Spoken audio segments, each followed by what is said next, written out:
الحمد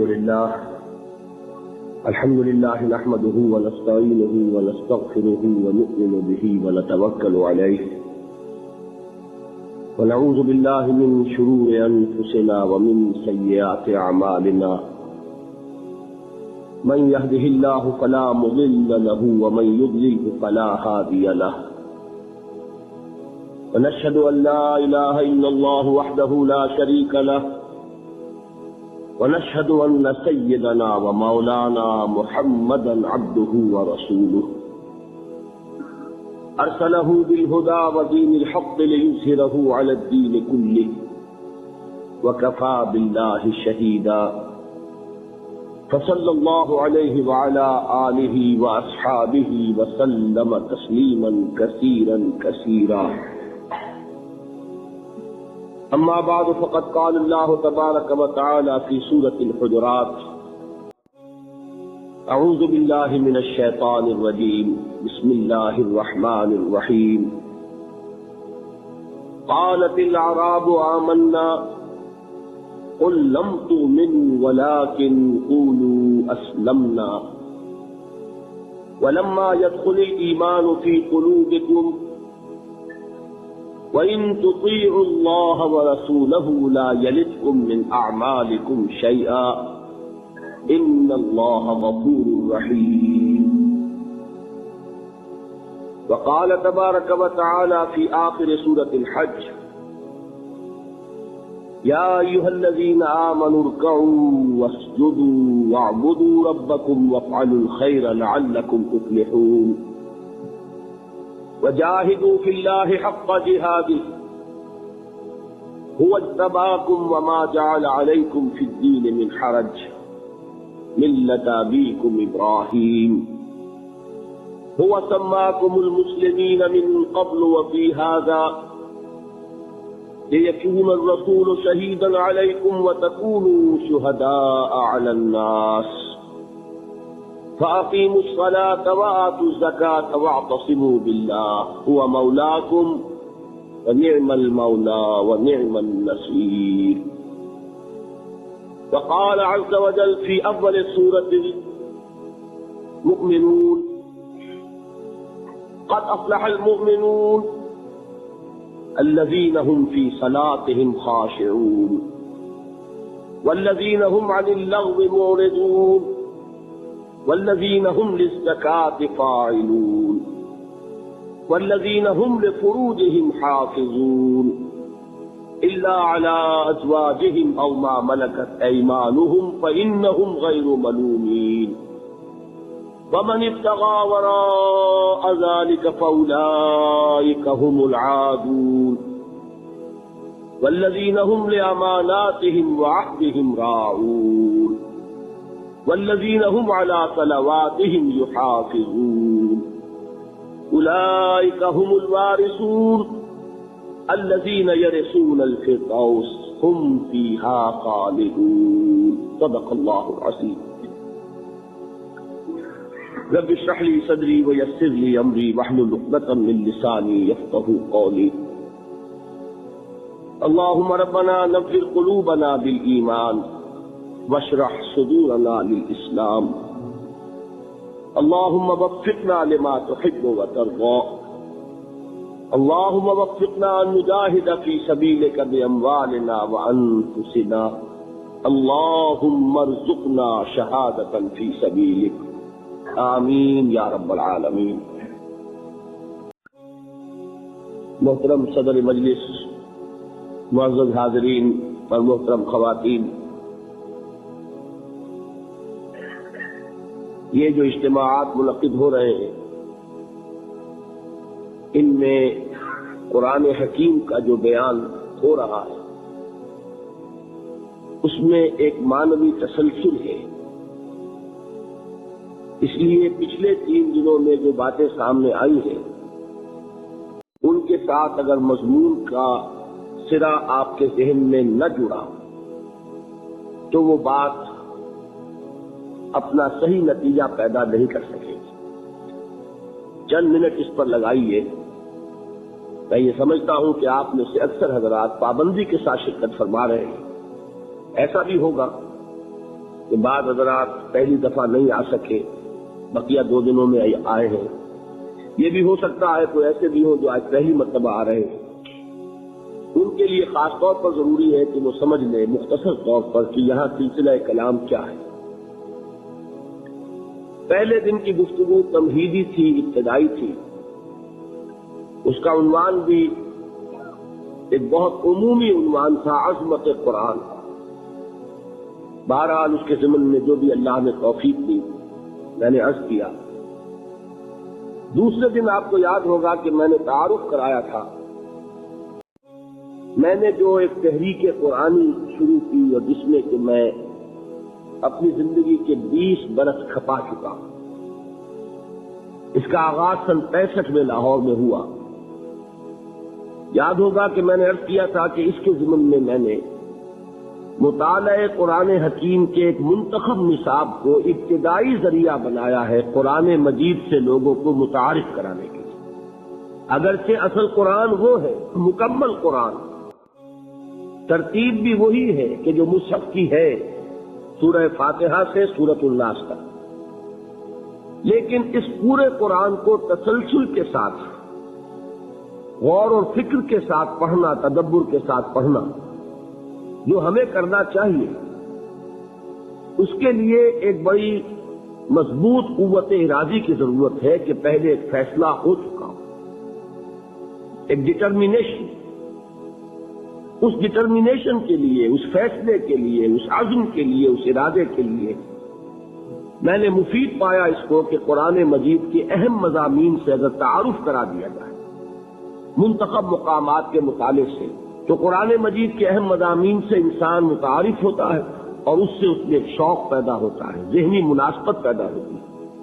اور پھر اللہ کا اگر فضل شامل حال ہو تو اس میں وہ ارادہ پیدا ہو جائے گا کہ وہ پورے قرآن حکیم پر اسی طرح تدبر کرتے ہوئے غور و فکر کرے.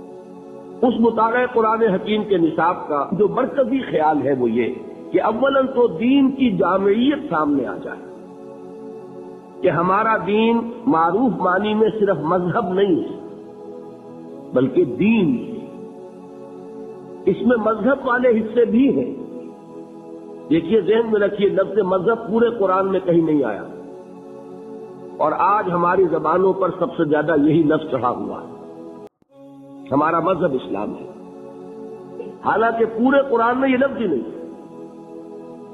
حدیث کا بھی جو ذخیرہ میرے مطالعے سے گزرا ہے، میں پورے حدیث کے ذخیرے کا میں دعویٰ نہیں کر سکتا، وہ بہت وسیع و عریض ذخیرہ ہے. لیکن جتنی بھی احادیث میری نگاہ سے گزری ہے، یہ لفظ مذہب کسی حدیث میں بھی نہیں. مذہب کا لفظ ہمارے ہاں سلف استعمال کرتے تھے محدود معنی میں. مذہب حنفی، مذہب شافعی، مذہب مالکی، مذہب اہل حدیث، یہ مذاہب ہیں. اسلام مذہب نہیں، اسلام دین ہے. ان الدین عند اللہ الاسلام.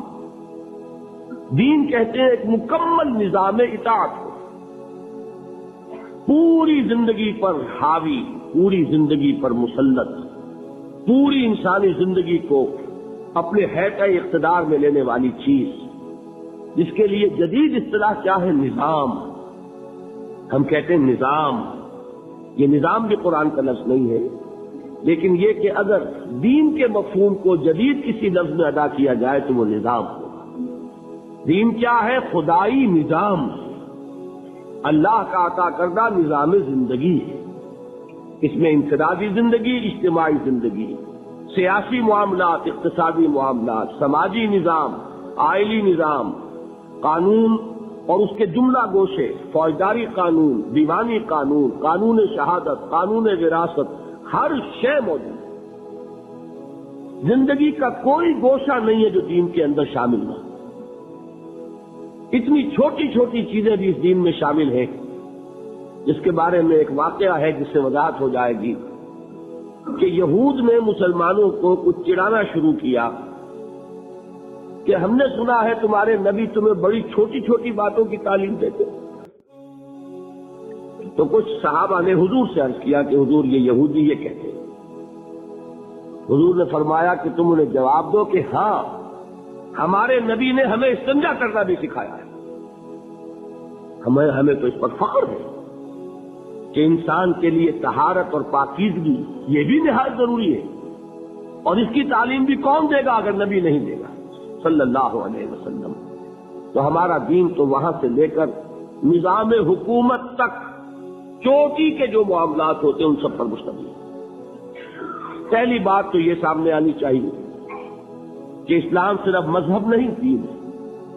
میں 2 منٹ آپ کے اور لے لوں، اس کو بھی میں چاہتا ہوں جس طرح میں نے اور باتیں کل عرض کی ہیں بالکل الجبرا کے فارمولوں کی طرح یاد کرنے کے لیے اسی طریقے سے ذہن نشین کیجئے۔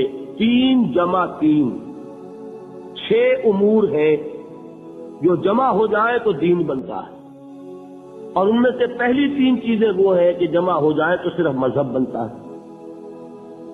عقائد، عبادات اور کچھ معاشرتی رسومات۔ معاشرتی رسومات کس کے بارے میں؟ پیدائش، شادی، موت۔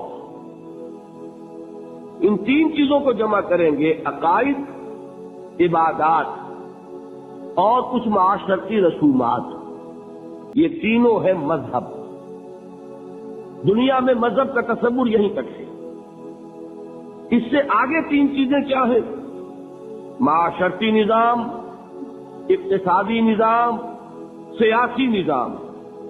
ان کو جمع کریں گے تو یہ بنے گا اجتماعی نظام، اور ان 6 کو جمع کر لیں گے تو یہ بنے گا دین۔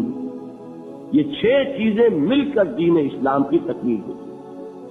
اس میں عقائد بھی ہیں، عبادات بھی ہیں، رسومات بھی ہیں، پیدائش کے ساتھ عقیقہ ہے، موت کے ساتھ تجہیز و تکفین ہے، نہلانا ہے، نماز جنازہ ہے، تدفین ہے، شادی بیاہ کے لیے نکاح ہے، ایجاب و قبول ہے، یہ تمام چیزیں بھی ہیں، لیکن ایک مکمل آئینی نظام، مکمل معاشی نظام، مکمل سماجی نظام، مکمل سیاسی نظام بھی ہے۔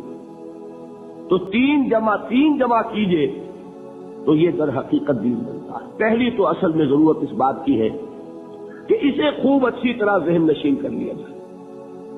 دوسری چیز کہ جو اس منتخب نصاب میں زیادہ پیش نظر ہے وہ یہ ہے کہ دینی فرائض کیا ہے، دین ہم سے چاہتا کیا ہے، از روئے قرآن انسان کی نجات کے لوازم کیا ہے، شرائط کیا ہے۔ اس لیے کہ میں آج بھی اسی موضوع پر تفصیل سے گفتگو کر کے آیا ہوں دبئی میں، کہ دیکھیے انسان کا تصور فرائض اگر محدود ہو جائے تو اس کا عمل بھی محدود ہو جائے گا۔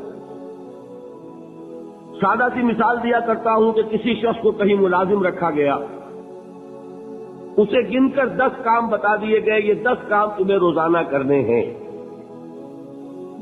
اب کوئی ایسا حادثہ ہوا اسے 7 کام بھول گئے، صرف 3 یاد رہ گئے۔ مخلص آدمی ہے، محنتی آدمی ہے، لیکن بھول گیا، 7 کام یاد ہی نہیں، 3 یاد ہیں، تو اس کا سارا اخلاص، سارا خلوص، ساری محنت انہی 3 کاموں پہ نکلے گی۔ وہ 3 کام تو وہ کرے گا بڑی اخلاص سے، بڑی محنت سے، جان مار کر، لیکن 7 کام اس میں تو 0 ہوگا، اس لیے کہ وہ تو اس کے سامنے نہیں۔ بتائیے وہ شخص ملازم رکھنے والے اپنے امپلائر کے نزدیک کامیاب ہوگا کہ ناکام؟ خلوص اس کا 100%، محنت اس کی 100%، لیکن ناکام کیوں؟ اس لیے کہ اسے اپنے 7 فرائض تو یاد ہی نہیں رہے۔ اب آپ سوچئے خدا نہ خواستہ کہیں اگر ایسا ہو کہ ہمیں دین کے بہت سے فرائض یاد ہی نہ ہو، تو جو تھوڑے سے یاد ہیں ان میں اپنا زور لگا رہے ہیں، خلوص سے کر رہے ہیں، تو اللہ تعالیٰ کے ہاں اندیشہ ہے کہ نہیں کہ ناکام قرار پائے۔ اس لیے بڑی ضرورت ہے کہ دین کے فرائض کیا ہیں، دین ہم سے چاہتا کیا ہے، اس کا تصور واضح۔ اس کے لیے جو میں نے منتخب نصاب مرتب کیا، اس کی جو پہلی صورت ہے اس کا نقطۂ آغاز ہے سورۃ العصر، لہذا دوسرے روز تقریر جو ہوئی میری وہ سورۃ العصر پر ہوئی، راہ نجات۔ اس میں بھی میں نے مجموعی طور پر بطریق تذکر جو اس سے مجموعی نتیجے نکلتے تھے ایک دن میں وہ بیان کیے۔ میں نے کیا باتیں عرض کی تھی؟ 4 × 4 8 باتیں. یہ سورت قرآن مجید کی اولین سورتوں میں سے ایک ہے. یہ سورت قرآن مجید کی مختصر ترین صورتوں میں سے ایک ہے. یہ قرآن مجید کی ادبیت اور فصاحت اور بلاغت میں خاص طور پر سہل ممتنع کی حیثیت سے بہت اونچے مقام پر ہے. اور ان 4 باتوں میں اہم ترین یہ کہ یہ قرآن مجید کی جامع ترین صورت ہے. اس لیے میں نے صحابہ کرام کا عمل بتایا کہ 2 صحابی جب آپس میں ان کی ملاقات ہوتی تھی ایک دوسرے سے جدا نہیں ہوتے تھے جب تک ایک دوسرے کو سورۃ العصر سنا نہ لیں. پھر ایک دوسرے کو سلام کرتے تھے علیحدہ ہوتے. کان الرجلان من اصحاب النبی صلی اللہ علیہ وسلم اذا التقیا لم يتفرقا حتى يقرأ احدهما على الاخر سورۃ العصر ثم يسلم احدهما على الاخر. میں نے آپ کو امام شافعی کے اقوال سنائے. لو تدبر الناس هذه السورۃ لوسعتهم. اگر لوگ صرف اس ایک سورت پر غور کریں تدبر کریں تو یہ ان کے لیے کافی ہے. لو لم ينزل من القرآن سواها لكفت الناس. اگر قرآن میں سے سوائے اس ایک سورت کے کچھ نازل نہ ہوتا تو یہ بھی لوگوں کے لیے کافی ہے. کتنی جامع سورت ہے. 4 باتیں اور کیا بتائی کہ سورۃ العصر کو ایک جملے کی شکل میں اپنے ذہن پر لکھ لیجیے. اللہ تعالی ہمارے لوح ذہن پر بھی کندہ کر دے, لوح قلب کے اوپر بھی اسے نقش کر دے. والعصر ان الانسان لفی خسر الا الذین آمنوا وعملوا الصالحات وتواصوا بالحق وتواصوا بالصبر.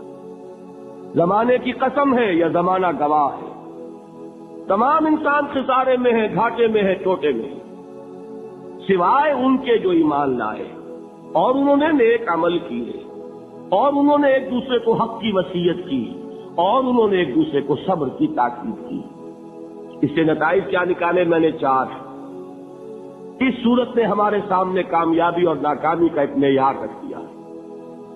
کامیابی دولت سے نہیں, کامیابی جائیداد سے نہیں, کامیابی شہرت سے نہیں, کامیابی قوت اور اقتدار سے نہیں, کامیابی ان 4 چیزوں سے نہیں. کامیابی ایمان سے ہے, عمل صالح سے ہے, تواصی بالحق سے ہے, تواصی بالصبر سے. نمبر 1. نمبر 2, یہ کامیابی کے اونچے معیار کا ذکر نہیں ہے, ناکامی سے بچنے کی شرائط کا ذکر ہے. اس لیے کہ فرمایا گیا اگر یہ نہیں ہے تو پھر خسارہ ہے. میں نے ایچسن کالج کا حوالہ دیا تھا کہ وہاں بچوں کو ہائی اسکول کے میں نے سمجھانے کے لیے الفاظ کیا استعمال کیے. یہ فرسٹ ڈویژن کا ذکر نہیں ہے, یہ تو پاس مارک کا ذکر ہے. 33% نہیں آئیں گے تو فیل ہو جاؤ گے. ہاں 60% لے لو گے تو فرسٹ ڈویژن ملے گی. تو یہاں بات کیا ہو رہی ہے؟ 33% کی ہے کہ یہ کم سے کم لوازم ہے نجات کے. اگر یہ نہیں ہے تو نجات نہیں. نمبر 3, جب 4 چیزیں اللہ تعالیٰ بیان فرما رہا ہے نجات کی شرائط, تو کسی کو اختیار نہیں کہ ان میں سے ایک کو بھی کم کر دے. نبی اکرم صلی اللہ علیہ وسلم کا قول میں نے آپ کو سنایا. ان سے مطالبہ کیا گیا کہ کچھ کمی کر دیجئے, قرآن میں کچھ تبدیلی کر دیجئے. کیا فرمایا, کیا حکم دیا گیا؟ قل ما يكون لي ان ابدله من تلقاء نفسي ان اتبع الا ما يوحى الي. میں اس میں کوئی ترمیم نہیں کر سکتا, میں تو خود پابند ہوں اس کا جو مجھ پر وحی کیا جا رہا ہے. معلوم ہوا 4 چیزیں لازم ہیں, ان میں سے کسی ایک کو بھی آپ ساقط کر دیں گے تو ذمہ داری اب آپ کی ہے. اللہ کا ذمہ ختم ہوا. اللہ نے نجات کا وعدہ کیا 4 شرطوں کے ساتھ. آپ کو یہ کم کر دیجئے, اب اللہ کا وعدہ نہیں رہا. اب کیا ہو جائے گا اگر قرآن مجید کی اصطلاح لیں گے؟ تلک امانیہم. اب یہ ان کی نیک خواہشات ہیں. نیک خواہشات سے بھی اصل مفہوم نہیں سمجھیں گے. انگریزی کا لفظ وشفل تھنکنگ. آپ اپنی خواہشات کو خیالات کا جامہ پہنا دیتے ہیں. یہ ہماری خواہشات ہیں جو اپنے نظریات کی شکل اختیار کر لیتی ہیں. اللہ تعالیٰ کے ہاں تو نجات کے لیے 4 شرطیں. دلیل میں نے کیا دی تھی؟ وربیٹم لفظ بلفظ میں نے نقل کیا. کس کا قول؟ امام رازی رحمت اللہ علیہ کا. فی هذه الآیت وعید شدید. اس آیت میں بڑی شدید وعید ہے، لأن اللہ تعالی حکم بالخسار علی جمیع الناس، اس لیے کہ اللہ تعالیٰ نے تو تمام انسانوں کے بارے میں خسارے کا، گھاٹے کا، ناکامی کا فیصلہ کر دیا، الا من کان آتیا بہذہ الاشیاء الاربعۃ، سوائے ان کے جو یہ 4 شرطیں پوری کریں، وہی الایمان والعمل الصالح والتواصی بالحق والتواصی بالصبر، فدل ذلک، اس سے یہ ہمیں رہنمائی ملی، یہ دلیل ہے اس بات کے لیے ان النجات معلق